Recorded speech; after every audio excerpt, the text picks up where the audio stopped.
Green sector 37C Gurgaon 2008 में launch हुआ था, 2013 में मिलना था, 2022 आ चुका है। पोजीशन तो अभी कहीं दिखाई नहीं दे रहा है, बट स्विमिंग पूल बन गया है पूरा बेसमेंट में। पिछले कई सालों से इसमें ऐसे ही पानी भरता है, बिल्डर कभी पानी नहीं निकाल रहा है। तो आई थिंक अथॉरिटी कहीं ना कहीं वेट कर रही है कि जो चिंटेल का केस हुआ है गुड़गांव में, सेम वो रिपीट होने जा रहा है यहाँ पे।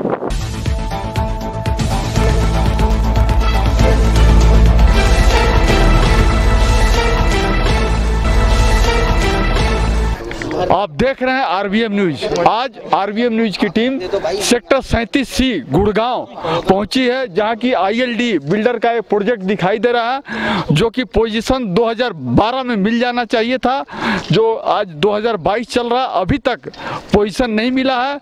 जो कि फ्लैट की कीमत 75 लाख से लेकर 1 करोड़ से ऊपर के ही का है।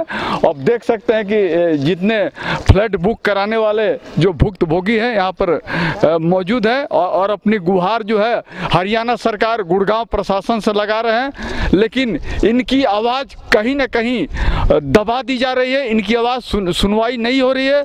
तो अब देखना यह है कि इनको न्याय कब मिलता है। जो अपने मकान हमने बुक किए थे और वो अभी तक कंप्लीट नहीं हुए, तो मैं थोड़ा सा इसकी बैकग्राउंड में आपको ब्रीफ कर देता हूँ। आईएलडी करके एक बिल्डर है जिन्होंने 2008 में ये प्रोजेक्ट लॉन्च किया था सेक्टर 37C गुड़गांव के अंदर। ILD green and ILD grand करके 2 प्रोजेक्ट इन्होंने लॉन्च किए थे, और 2008 में जिन लोगों ने बुकिंग की थी और उनको ये एश्योरेंस दिया गया था कि इसकी डिलीवरी 2012 तक हो जाएगी। तो उसके सब्सिक्वेंटली जितने भी ईयर्स हैं, ये लोग पैसा लेते रहे, डिमांड भेजते रहे, लेकिन काम अभी तक आज की हालात किए हैं, जैसा कि आप पीछे बैकग्राउंड में देख रहे होंगे कि कोई आज तक कंप्लीट नहीं हुआ। तो जब ये बिल्कुल काम बंद हो चुका था, तो कुछ लोगों ने मिल कर के इसको इनिशिएट किया। हमने सबसे पहले डीसी के ऑफिस में आज से 4 साल पहले अप्रोच किया था।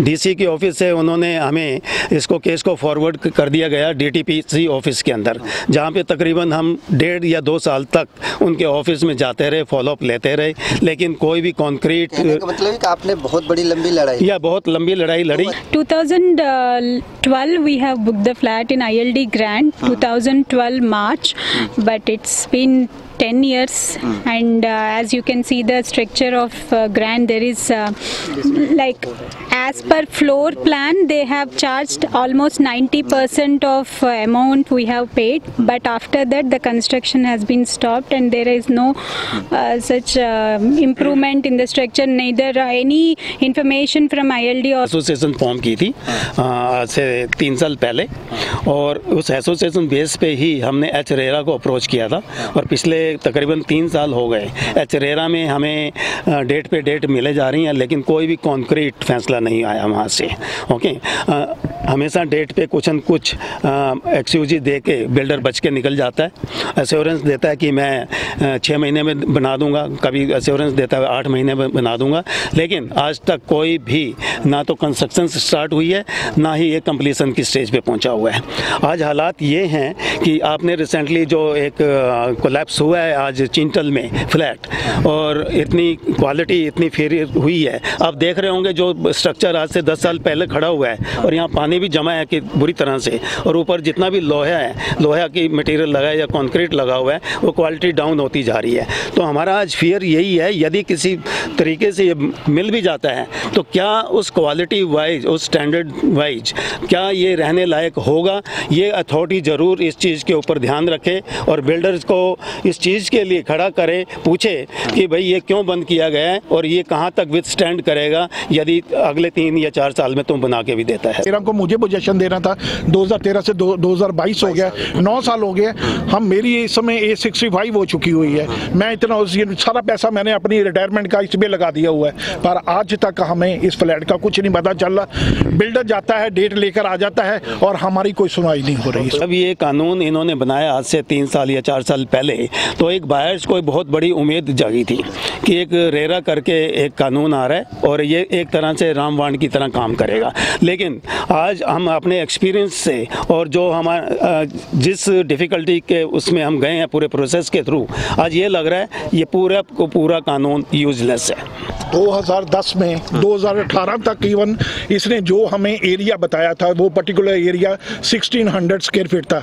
आज उसने उस एरिया को 1850 स्क्वायर फीट कर दिया, अपनी मर्जी से उसको इंक्रीज करी जा रहा है और उसी हिसाब से रेट लगा के हमें सेंड करिए भी ये आपकी बैलेंस पेमेंट पड़ी हुई है। उसका अग्रवाल है, मैंने ये फ्लैट 2010 में बुक किया था जिसको 2013 में इन्होंने डिलीवर करना था। आज मेरी उम्र उस टाइम 30 साल थी, आज मैं 42 साल का हो चुका हूँ, आज तक मुझे ये फ्लैट नहीं मिला है। और इतनी बड़ी जब अथॉरिटीज़ इसके अंदर इन्वॉल्व हैं, वो अथॉरिटीज़ भी बिल्डर की तरफ ही बायस्ड हैं और कोई भी इसके ऊपर में डिसीजन नहीं हो रहा। ये पूरी की पूरी बिल्डिंग यहाँ पर गिरने की हालात में है जो कि डिलीवरी करने के लिए ये लोग कह रहे हैं, जबकि अभी भी यहाँ से अगर मैं देखूँ तो कम से कम 5 साल और लगेंगे इस बिल्डिंग को डिलीवर होने में। तो ये हो सकता है कि जितने बायर्स इसके अंदर में जिन्होंने लिया था वो हो सकता है कभी ज़िंदगी में इसमें आके रह भी ना पाए, क्योंकि उनकी उम्र भी इससे ज़्यादा हो जाएगी जब वो जिस सपने के लिए उन्होंने इस बिल्डिंग को खरीदा था। जो हमारी चाहत है वो चाहत है कि एक घर लिया था, उसके लिए पैसे दिए गए, सोचा था कि बच्चे रहेंगे, हम रहेंगे, एक इन्वेस्टमेंट होगा, सही जगह पर है, आसपास सारे बन रहे हैं, यही बिल्डिंग यही आईएलडी बिल्डर क्यों नहीं बना पा रहे हैं, ये हम बिल्कुल भी पता नहीं लगा पा रहे इसके बारे में। मिस्टर खंडेलवाल ने दिसंबर 20 के बाद हमको डेट ही नहीं है, ईमेल पे भेजते हैं, हमको डेट नहीं दे रहे।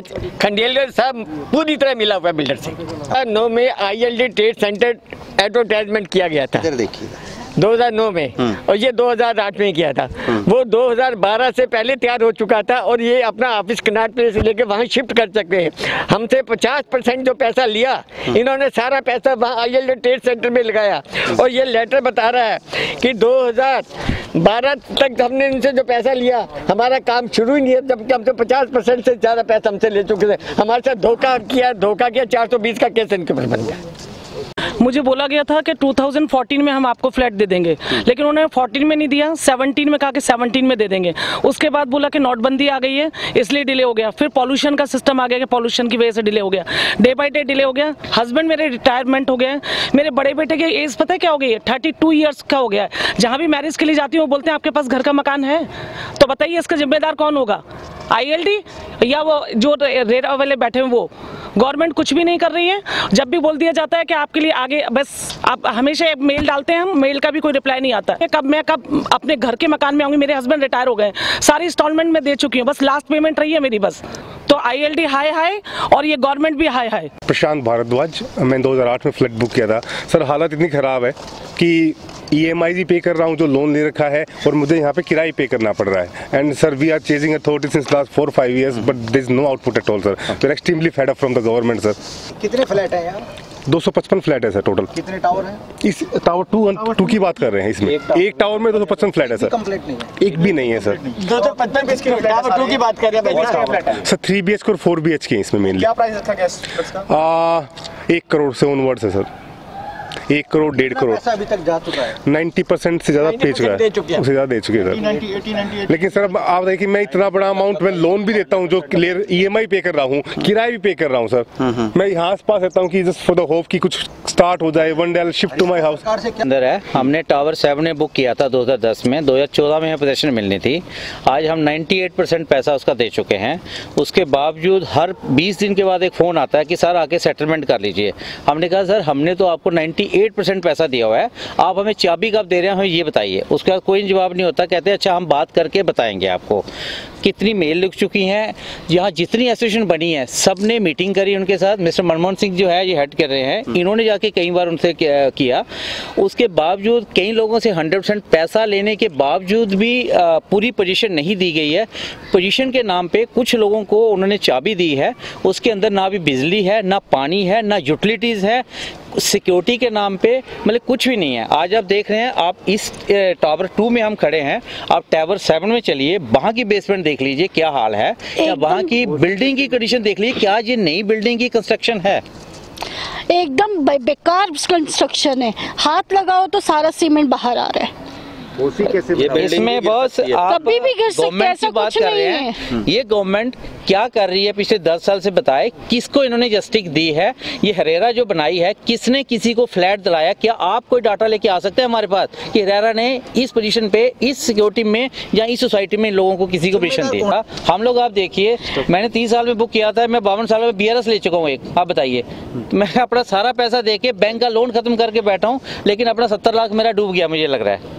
मेरे बच्चे ये शौक में थे कि हम अपने फ्लैट में रहेंगे, अच्छी फैसिलिटीज मिलेंगी, बट वो क्या है कि उनको ना तो फ्लैट की वो चाह रही, वो बड़े हो गया वो अपना फ्लैट खुद से खरीदेंगे, ये हालत है। मेरा नाम हिमांशु गोयल है। मुझे इस फ्लैट का पोजेशन 2013 में मिलना था। जब एचरेरा फॉर्म हुई तब मैंने यहाँ पे फर्स्ट केस डाला था, तो उसका मुझे ऑर्डर भी जुलाई 2018 में मिल गया था, बट अथॉरिटी की ये पावर्स नहीं है कि वो उस ऑर्डर को एग्जीक्यूट करवाए। मैं पिछले 3 या 4 साल से चेस कर रहा हूँ अथॉरिटी के पीछे, आज तक अथॉरिटी उस ऑर्डर को एग्जीक्यूट नहीं करवा पाई है। इसको लेके बिल्डर लॉबी ने पहले हाई कोर्ट में केस डाला, हाई कोर्ट ने भी पब्लिक के फेवर में डिसीजन लिया। Now the case is going in supreme court from last 1 year. तो अभी तक सुप्रीम कोर्ट ने भी जजमेंट होल्ड किया हुआ है और एचरेरा ने मेरा केस साइन डाई कर दिया है, कह रहे हैं कि सुप्रीम कोर्ट के बाद ही जजमेंट देंगे। अगर आपको ये वीडियो अच्छा लगे तो RVM न्यूज को लाइक करें, सब्सक्राइब करें और अधिक से अधिक शेयर करें। RVM न्यूज हमेशा सच के साथ।